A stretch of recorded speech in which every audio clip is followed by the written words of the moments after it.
all around us. In every part of the UK are skilled teams of eagle-eyed men and women, working alongside the police to keep us safe. They're the people on the front line, tackling the hazards that place us in danger. As a family, life is so different. It's just absolutely heartbreaking just to know that he's not here.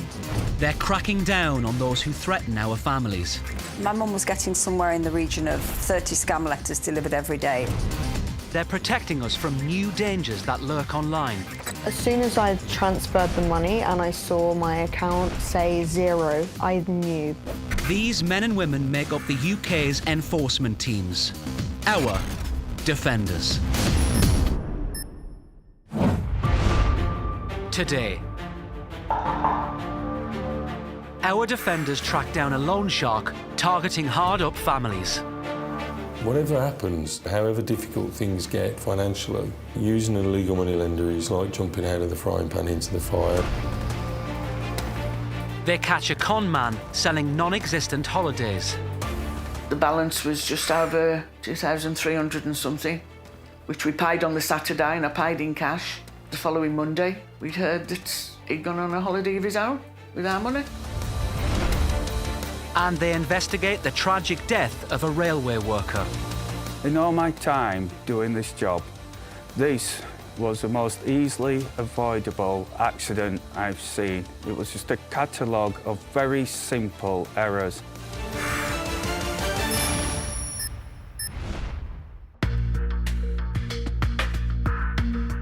This is Tony Taylor, a con man who tricked hundreds of Black Country pensioners out of thousands of pounds. He promised them a 5-day holiday on the English Riviera, then left them waiting for a coach that never arrived. Taylor, quite simply, was a con man. He targeted elderly, vulnerable people and exploited them. This was a clear and deliberate attempt to defraud consumers. The holiday simply didn't exist.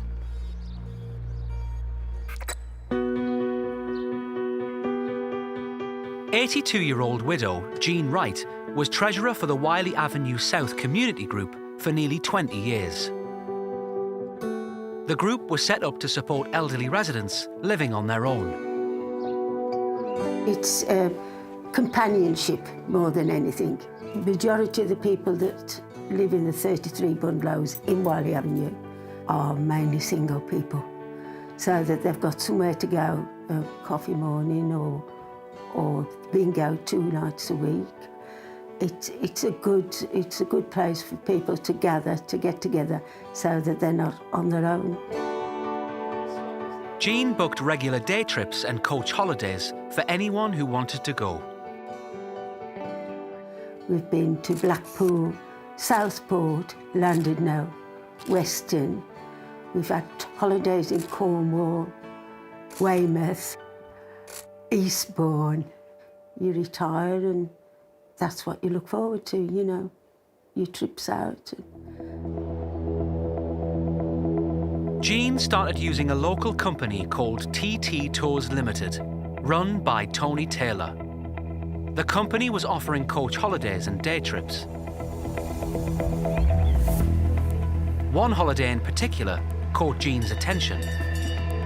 5 days in Torquay, in the heart of the English Riviera. Well, it was £99 the trip was. It was a 5-day holiday with bed, breakfast and evening meal, 2-day trips out and a free bar, if you ask. There was a free bar, all for £99. It sounded great value. And places on the holiday were quickly snapped up. I mean, it was fantastic for elderly people. For £99 to get a week's holiday was good.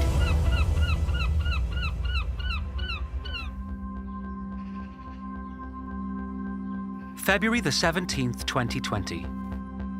The big day had finally arrived. Jean and her neighbour Margaret headed for the agreed pick-up point. I left here at about 20 to 8. It's quite a walk to where we was being picked up. So we got there, and there's a little wall there. We sat on the little wall, you know, shivery. The coach was due at 8 a.m, but it didn't turn up.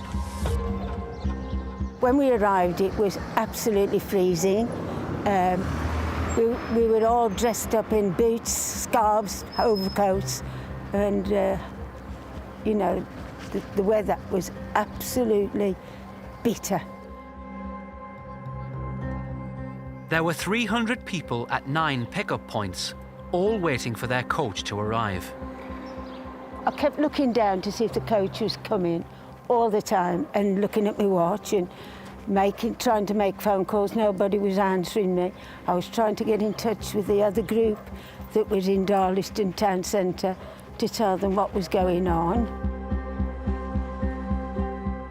Jean started to fear the worst. 8:30 came, nothing. 9 o'clock. It was about 9:25, I had a phone call. The call was from Tony Taylor's assistant. It was bad news. The coaches weren't coming. The hotels hadn't been booked and were completely unaware of what Taylor had promised. There was no holiday. She said, "Jean, I'm sorry. I have to tell you that this holiday is not going to go on. He hasn't booked any of the facilities, no coaches, no hotels." I mean, we were all over 65, some 70s. I had one lady who was 94, you know, and I mean, she was trying to keep her warm, like, you know, and it was awful. It really was an awful morning.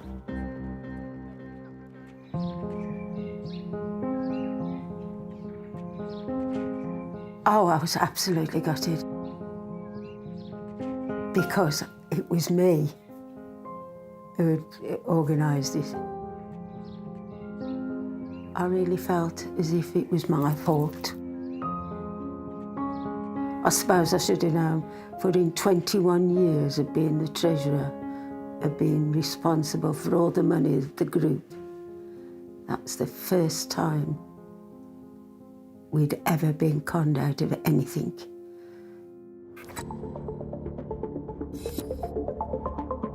Alison Farrer is lead officer for consumer education at the Chartered Trading Standards Institute. To that lady who organised that and feels so bad now, what I would say is this wasn't her fault. She didn't steal the money. She didn't put a fake trip on. She might have fallen for something that looked really genuine. But I always say this, these people are career criminals. They find clever ways of stealing people's money. They're not just like you and me. They're not honest people. They are deliberately trying to con you, and therefore when you fall for it, it isn't your fault.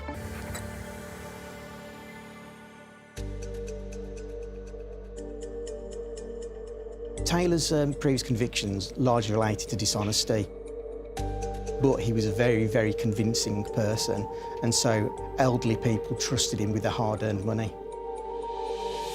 Lee Jenks is Wolverhampton's Trading Standards team leader. As soon as he heard what had happened, Lee took up the fight on behalf of the pensioners. Someone needed to stand up for them and protect them. Myself and my team put ourselves forward to do that, and we did everything we could to ensure that justice prevailed. Later. There is his year planner. So there is the Torquay holiday, 17th to the 21st. Our defenders find evidence that the bogus Torquay holiday was just the beginning. Blackpool, Bournemouth, another Isle of Wight, Skegness, Scotland, locations all across the UK and all throughout the year.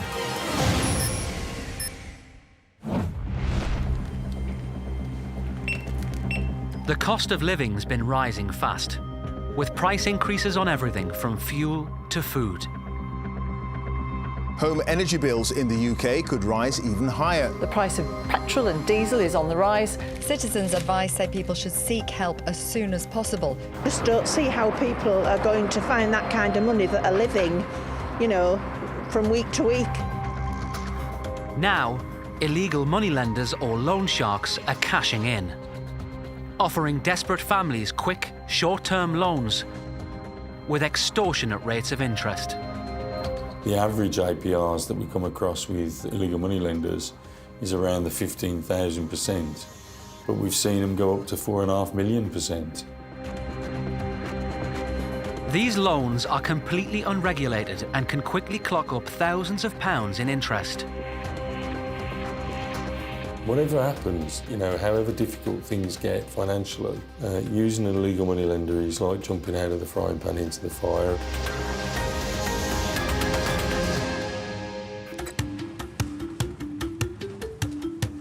Tony Quigley runs England's illegal moneylending team. My experience over the years has been that if people get into the clutches of an illegal moneylender, then it only ends up with misery. Tony is our defender. When you've got people that are going round taking advantage of others who are financially vulnerable, that's just despicable.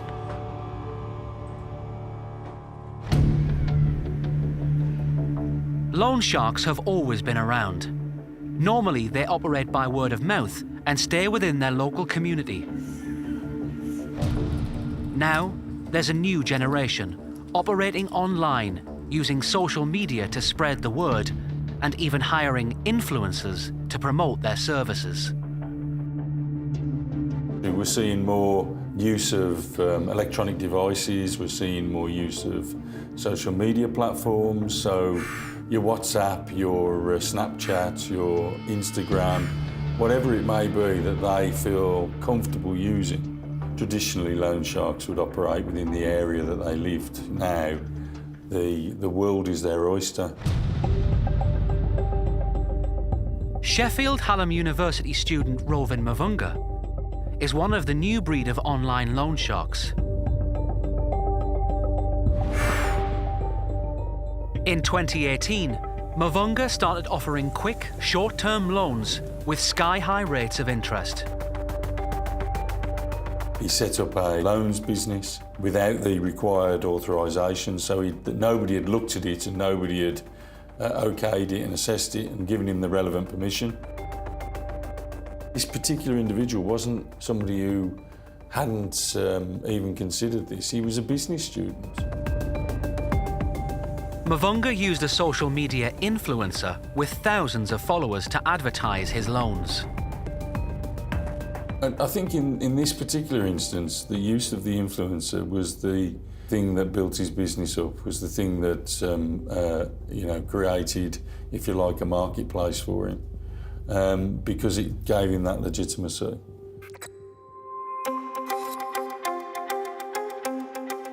Sarah Smith runs the illegal moneylending unit in Wales. If you're a loan shark, you can reach a much wider audience on social media than you can in your local community. And that's what it's all about. They're hooking younger and younger people in.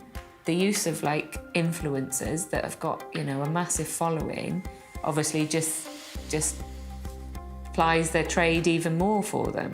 They can reach significantly more people than they could have done via traditional means. Mavunga issued loans of between £10 and £500, often to people who needed money for the basic essentials of life.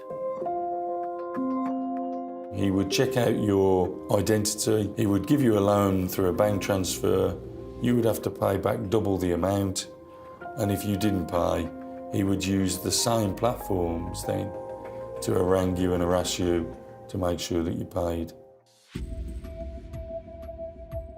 Mavunga was using a phone app called Snapchat to send intimidating and threatening messages. Snapchat messages disappear shortly after they've been read, so using them as evidence wasn't going to be easy.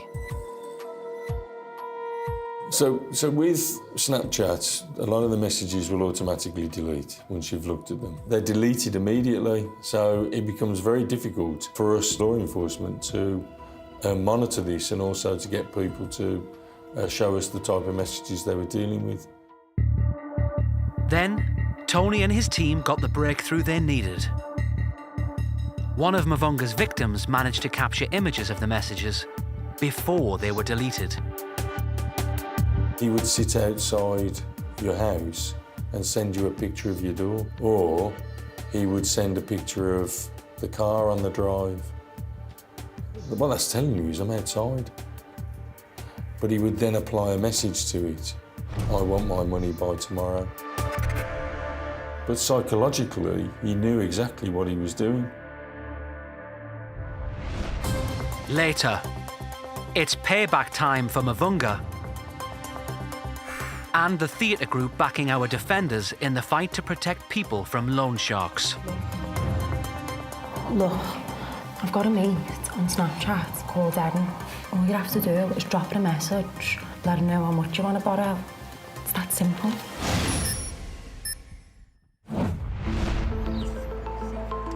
We saw earlier how hundreds of pensioners were left waiting for a coach that never arrived.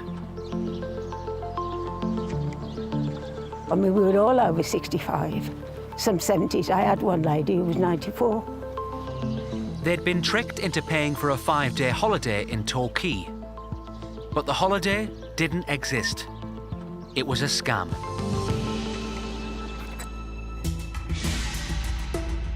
Lee Jenks is Trading Standards team leader at Wolverhampton City Council.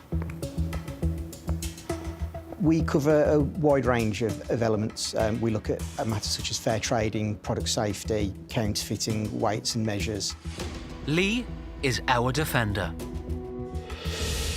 What we're trying to do is improve consumer confidence and consumer protection in the city of Wolverhampton. When Lee heard about the bogus Torquay coach trip, he launched an urgent investigation. No matter how long you do the job for, it's still surprising how someone can exploit such vulnerable people, and to do it again and again and again. This wasn't 1, 2 or 3 people. This was hundreds of people that he ripped off, and so the scale of it is just mind-boggling.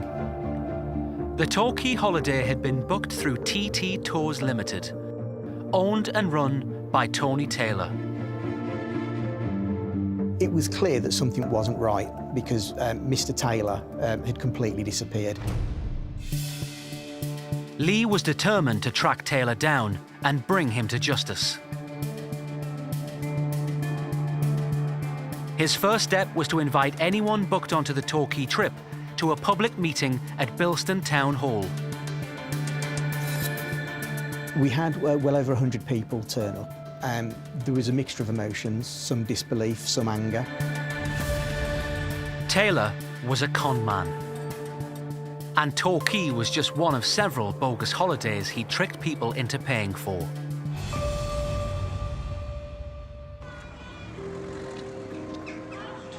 Former pub landlady Margaret Barham met Taylor in person and admits she was completely taken in by him. It was Bilston Market.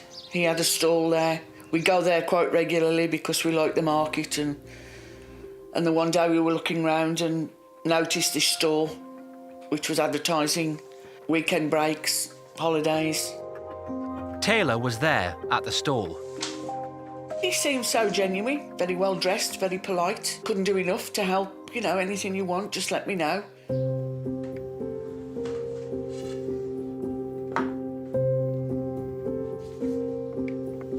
My 65th birthday was coming up, so we thought it'd be nice to go away for the weekend and perhaps invite friends and family. Taylor offered to arrange a bespoke holiday. A 2-night stay at a hotel in the cathedral city of York. He'd arrange the transport, he'd pick us all up in one place, rather than, you know, going around different pickups.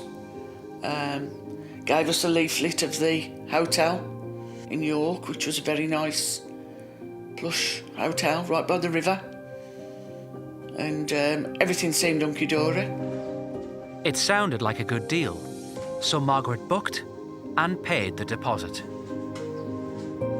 Everything was so genuine, the receipts he was giving us, stamped with the company stamp on it, and we'd got his address, and everything was so genuine. So, you know, why should not think it was real?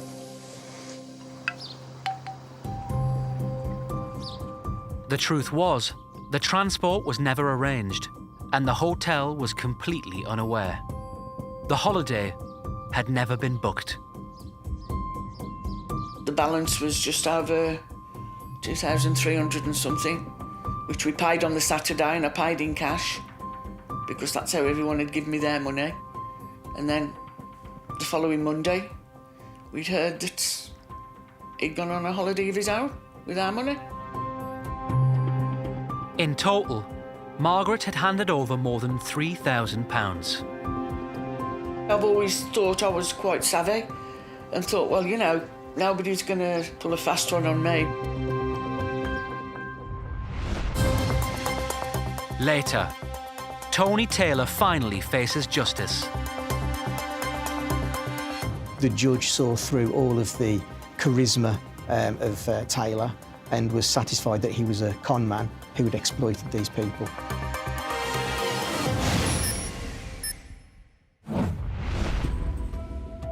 Working on the railways is a potentially hazardous job. Safety is paramount, and serious incidents are relatively rare. But when things do go wrong, the consequences can be catastrophic. The railway is a really, really dangerous place. We have moving vehicles, we have high voltage electricity. If that's not adequately controlled, then people unfortunately do suffer life-changing injuries and even fatalities. For 20 years, John Bell worked at Tyne and Wear Metro, one of the UK's busiest light railway systems.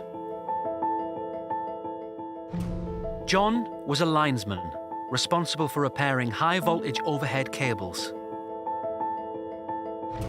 Then, on July the 6th, 2014, John suffered a massive electric shock and died instantly.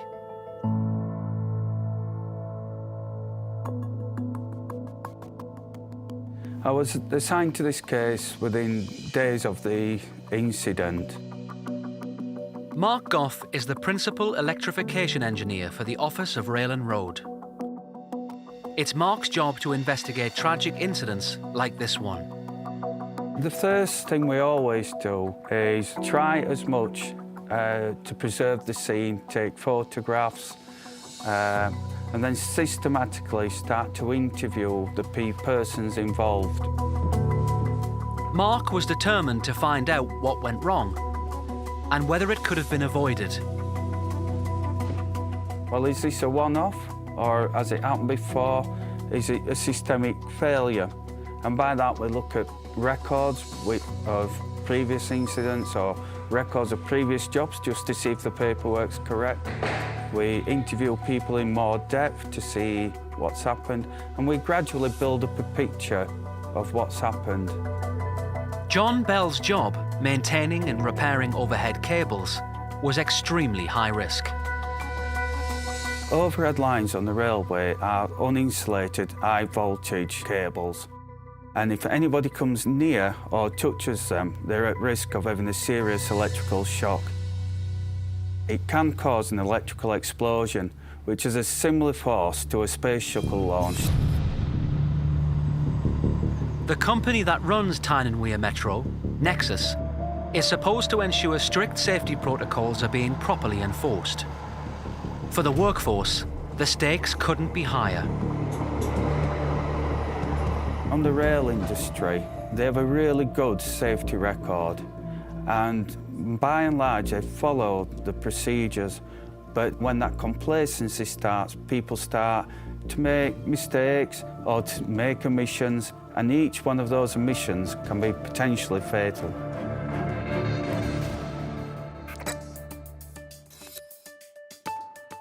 Shelley Asquith is the TUC's Health and Safety Policy Officer.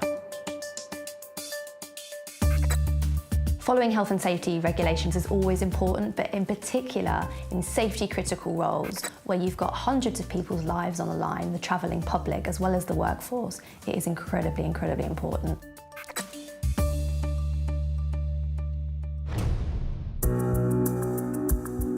Mark interviewed John's colleagues and checked paperwork for the day in question. What emerged was a shocking picture of basic safety procedures being ignored.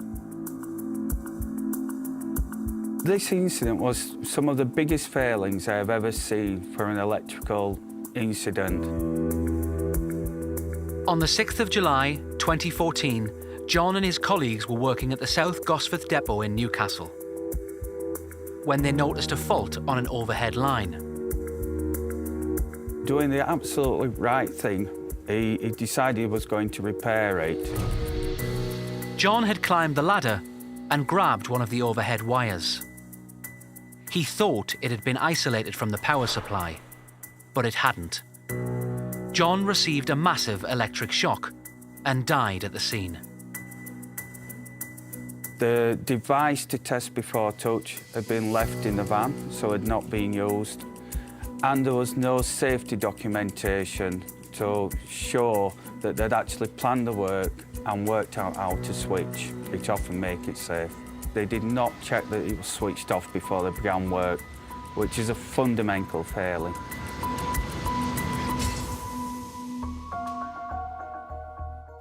Photographs taken at the scene provided more astonishing evidence. The ladder John had used to access the overhead lines was resting against one of the cables.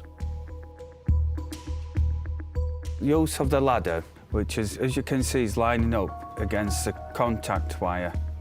Now, this is totally unacceptable. Nobody would work on an overhead line system from a ladder in this way. That leads into this evidence that there was a culture of complacency and cutting corners. When it comes to health and safety in the workplace, the buck stops with the employer. It's their duty of care and it's their responsibility to make sure that they're abiding by health and safety legislation, meeting regulations and not breaching them, and also making sure that everybody's got adequate training and knows what they're supposed to be doing to keep themselves safe.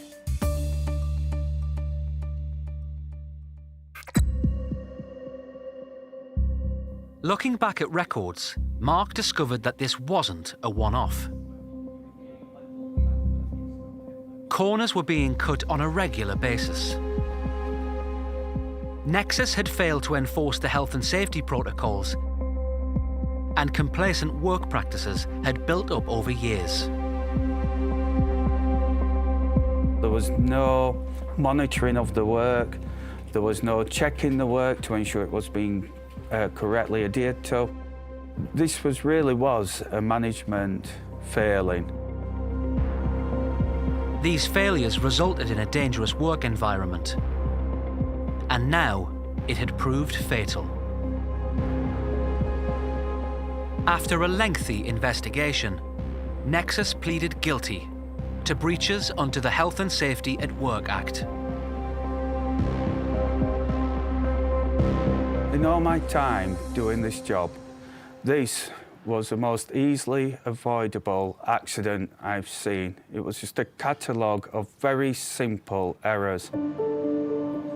John's widow, Susan, provided a statement for the court, describing the impact his death had had on her and their 3 children. I can't even begin to express how losing John has affected our family. When someone goes out to work as normal and never returns, the initial feeling is of shock. Our children, Sophie, James and Daniel, were aged 15, 13 and 8 at the time of John's death, and having to sit down and explain to them what had happened is the worst thing I have ever had to do. As time goes on, the shock subsides, but everyday life will never be the same again. I feel a great sadness at all the things John has missed in the almost 7 years since he died.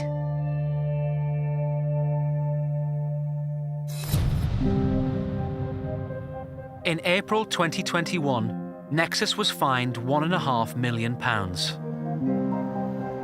I think the fine of 1.5 million was a significant wake-up call for the industry, and it really did start to drive improvements, particularly on reinforcing the need to test before touch and to apply the life-saving rules.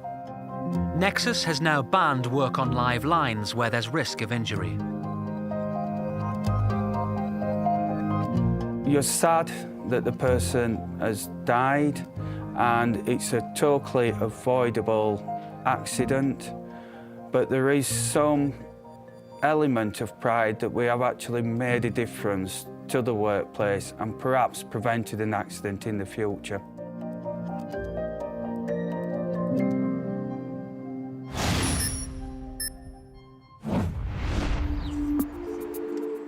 Earlier, we saw how hundreds of pensioners were left high and dry by charming conman Tony Taylor. Taylor was a very convincing and likeable person. What people didn't realise is they had a criminal history. He was very charismatic, and so people trusted and believed in him. Lee Jenks was determined to stop more elderly people being conned. He started looking into Taylor's company, TT Tours Limited. TT Tours was a limited company set up to offer day trips and short breaks in the UK. On paper, it seemed like a legitimate company, but as soon as we looked into it, it was obvious that that wasn't the case. All the money went directly into Taylor's own account, and he spent it as if it was his own. With no company accounts to go through, Lee and his colleagues seized paperwork from the TT Tours market stall. This is our evidence store, so this is where we keep the majority of our evidence from the various cases that we do.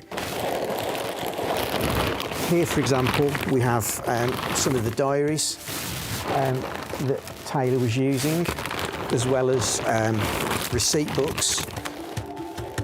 The receipt books proved crucial in establishing the scale of the fraud. So here we're able to put together a better picture of the amounts of money that were handed over to Taylor, and that gave us a rough idea of the income of the business. Taylor had received £30,000 for the 5-day Torquay trip that customers were promised, but never went ahead. There is his year planner, so there is the Torquay holiday, 17th to the 21st. But Torquay was just the beginning. There are a number of holidays that he had coming up following the Torquay holiday, and we know that a significant amount of money was handed over for these holidays, such as Isle of Wight, another Torquay holiday. I think with the Isle of Wight holidays, it was in the region of £12,000 had been taken for those, but again, the money had disappeared. In total, Taylor had conned customers out of £65,000. Blackpool, Bournemouth, another Isle of Wight, Skegness, Scotland, locations all across the UK and all throughout the year. It was clear that he was going to carry on taking money for other holidays, whether they existed or not. When Taylor was questioned, instead of admitting the offences, he insisted he was the victim. It was another lie. He said that he'd handed over the money to a booking agent, but was unable to provide any information or detail about this person. The story, frankly, was ridiculous. The only information that he could provide was a phone number.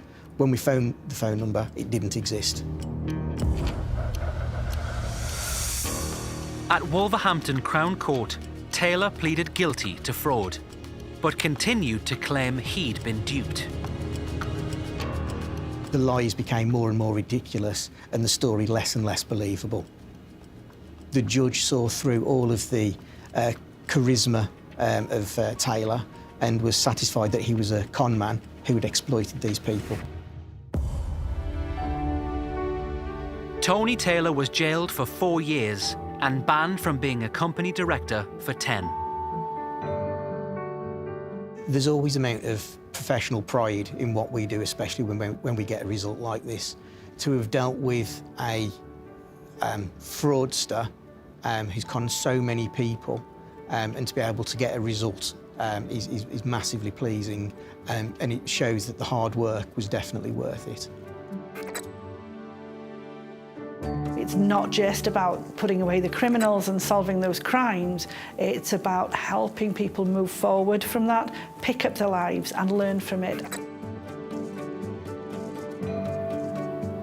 I spoke to some of the victims outside court afterwards. They were very grateful for the work that had gone into this, and they were pleased with the result. Wolverhampton Trading Standards, I think, acted very well. I didn't ever think he'd get caught, but just goes to show nobody's that clever, are they, really? I'd like to say thank you very much for, for all that they have done. Without them, he would still be doing it, wouldn't he? Where people seek to exploit elderly and vulnerable people, or anyone for that matter, myself and my team will work tirelessly to bring them to justice.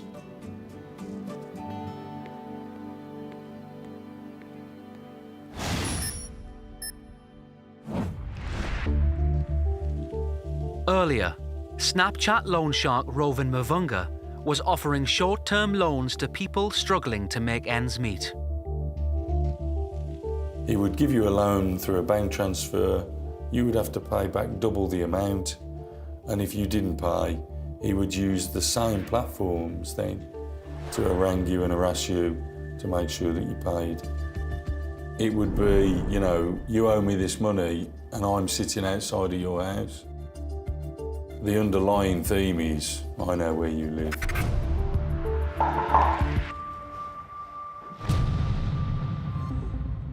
Our defenders were tipped off about Mavunga. He was arrested and his home address searched. We're looking for electronic devices or anything that we can extract evidence from to show the way that they were operating. Everybody uses text messages and WhatsApp and other forms of messaging, Facebook messaging. Illegal lenders are no different. Our defenders recovered a wealth of electronic evidence.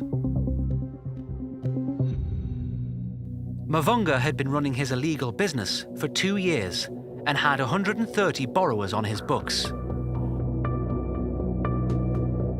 In that time, he'd given out over £100,000. He'd collected over £100,000, but he was expecting a further £100,000. So that shows you the scale of his business growing, but more important than that, what it also shows you is how quickly he spread, if you like, his business through the use of social media. One of his victims was a single mum. Her first loan was £200. When she struggled to repay it, she was sent intimidating messages. This type of activity is not acceptable. And like any illegal money lender, I believe that it's taking advantage of the financially vulnerable. It's ripping people off. It's people who can least afford it. The victims that they target and the people that they, take advantage of are generally in such a higher state of vulnerability. The impact on them can be, devastating in terms of their, physical and mental health. And they see that, that is the opportunity. They can befriend them, they can groom them, and they can exploit them and make a lot of money off them. Mavunga pleaded guilty to illegal money lending, and in June 2021, he was jailed for 1 year, 4 months. The most satisfying part of this job is when you identify and evidence and prove that somebody is breaking the law, taking advantage of vulnerable people, and you stop it. We all have a duty in society to treat each other with respect, and I think when you've got people that are going around taking advantage of others who are financially vulnerable, that's just despicable. I'm just so skint then. I'm overdrawn in my bank by 180. Tony's team commissioned Liverpool-based Perception Theatre to produce a short film called Shark. The film highlights the danger of using loan sharks. I owe Joe 120 for my phone bill. My mum's birthday's this weekend and my rent's due at the end of the month. I wouldn't worry too much. You'll figure it out. In this scene, the young man is introduced to a loan shark using social media. Look, I've got a mate on Snapchat called Eden. All you have to do is drop him a message, let him know how much you want to borrow. It's that simple. Bobby Lee Scott wrote the script for Shark. The main aim of the project was to debunk the myths and the perceptions of what a loan shark is, what a loan shark looks like, and the types of people who are borrowing and lending from loan sharks as well. Social media platforms like Facebook, WhatsApp and Snapchat mean loan sharks can now reach a wider audience. We've all got a device in our back pocket that can give us a quick access to various platforms and to social media, and so in terms of it being a strategy for loan sharks to exploit and use, I think it's probably upped the game, and it's probably made it even a lot easier for them to target people and to target vulnerable people.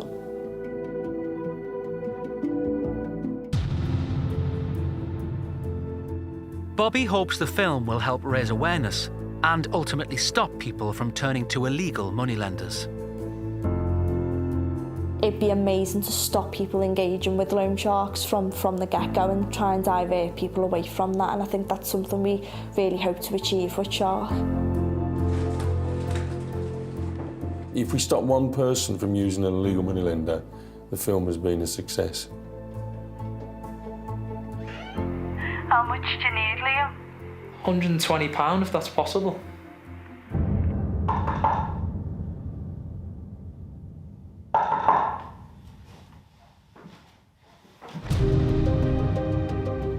Across the UK, our defenders are working tirelessly to keep us safe, to ensure we're treated fairly, and to fight for justice on our behalf. It's really nice to be able to come home at the end of the day and say, I helped somebody today, I helped a business, I helped a consumer, I helped protect somebody.